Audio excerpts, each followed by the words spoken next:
اعوذ باللہ من الشیطان الرجیم بسم اللہ الرحمن الرحیم۔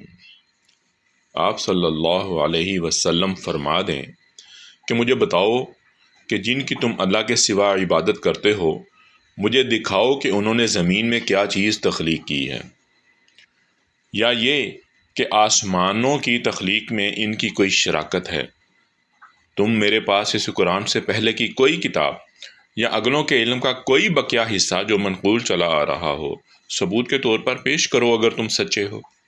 اور اس شخص سے بڑھ کر گمراہ کون ہو سکتا ہے جو اللہ کے سوا ایسے کی عبادت کرتا ہو جو قیامت کے دن تک اسے جواب نہ دے سکیں، اور وہ ان کی دعا اور عبادت سے ہی بے خبر ہیں۔